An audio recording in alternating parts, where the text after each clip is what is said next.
大家好，这是身处后院的一角10坪不到的一小块地啊。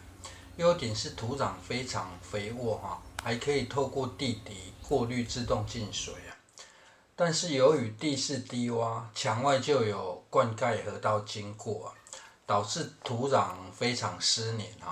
杂草生长的速度呢变得相对更快了。由于就算不进行种植呢，每一阵子也得进行除草啊。今天打算把从种植累积来的经验呢，跟这些杂草彻底做个了结也顺道把湿黏土壤的困扰解决掉了。希望不会高估自己的能力又做白工才好。而这只被邻居收养的小黑狗呢，已经接近1年，天天报到了。不管人是在哪里它就是有办法找到了。这也是为何会常看到它的原因啦。农忙时呢，打过招呼后，它就会在一旁陪伴。只要没有叫它呢，它就完全非常冷静。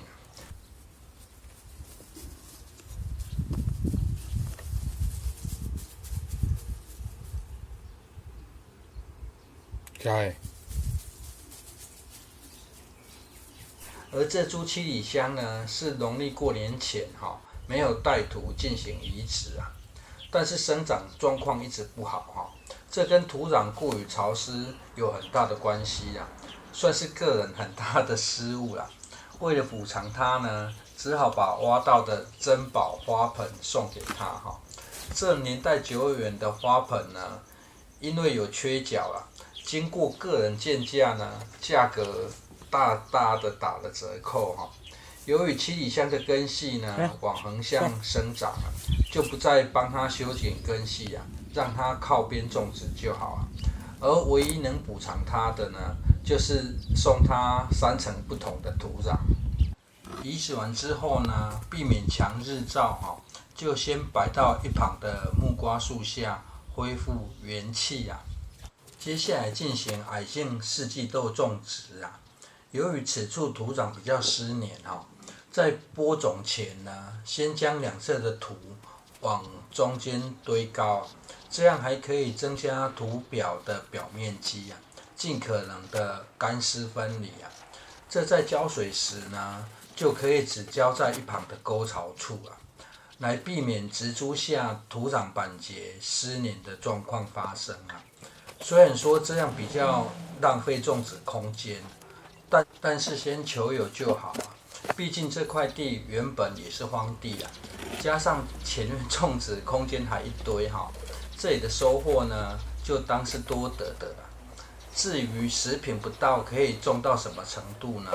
就等完全整理好环境再说啦。现在简单算是一项很好的选择。正式进入改造与改善种植环境。在整理种植环境上呢，除草通常会占用掉大量的时间要彻底降低杂草生长的数量与速度呢，最有效也最有意义的方式是制作菜床直接利用菜床来卡住杂草生长的空间由于此处土壤湿黏要方便种植各种作物呢，如果取水方便，就可以反向将土壤垫高，来降低土壤的湿度了。但是要垫高土壤，最麻烦的就是需要额外的土壤然而额外的土壤的取得呢，有时并不容易影片后段呢，再说明如何就地调整取得土壤的过程现在用砖头堆砌菜床的过程呢，大概就只是这个环节比较有建设性拉近镜头可见呢，砖头的宽度并没有办法完全契合此时就可以改变砖头的方向卡进一块直立的砖头后呢，再微调菜床的侧边这样就可以将缝隙都填满了。另外呢，尽可能将原地现有的素材利用掉可以省掉不少搬运清理的麻烦刚才挑出的不规则石块与破碎瓦片呢，收集完后还可以派上用场啊。而这右边这槽呢，早期是拿来堆放杂草啊，要拆除时才想到当初为何会这样设置啊。这槽往右呢，除了下方有铺设水泥之外呢，连砖头也是有用水泥固定住了，只好迁就将就使用了。接续再走到铺设杂草抑制席啊，在铺设前呢，将走道修整这墙角有个排水孔啊，避免下雨积水啊，得将走道高低落差做出来，方便排水啊。铺设杂草抑制席时呢，若是无法贴合环境就可以像贴酸痛药布的方式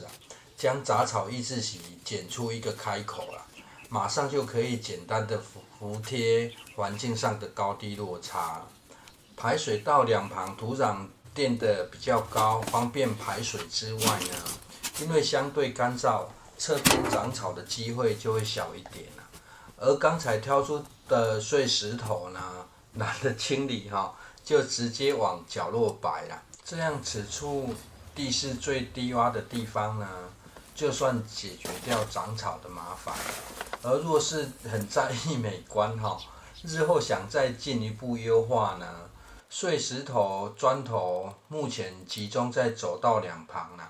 也不会不好再次处理接着开始解决土壤不足的问题这图表虽然有一些杂草最省事快速的方法呢，就是先将杂草带土一起挖到旁边等土壤比较干燥之后呢，会比较容易方便进行分离至于为何走道要挖到这么宽，除了缺土的因素外呢，目前根本不缺种植空间而是缺时间跟耐心来拔草只要别长草就好当然这样呢，也可以让视觉压力降低不少。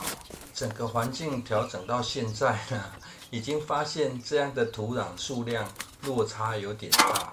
主要原因是因为要克服土壤湿黏菜床预计垫的高度比较高而现在修剪电线的位置呢，地上铺有水泥若想要马上就可以种植的话，这两个比较小的菜床就可以先派上用场于是先将比较大草的土壤挪用过来至于大草的土壤需求比较多就需要搭配堆肥造土的方式会比较容易。最后这是调整后的现况个人是觉得蛮满意的感觉这原本湿黏的位置，就算要种植怕湿的作物呢，也有很大成功的机会至于是否还会很容易长草的机会呢，应该是大大的降低不少才是持平不大的空间呢，是不是变得很有发展的可能？谢谢收看。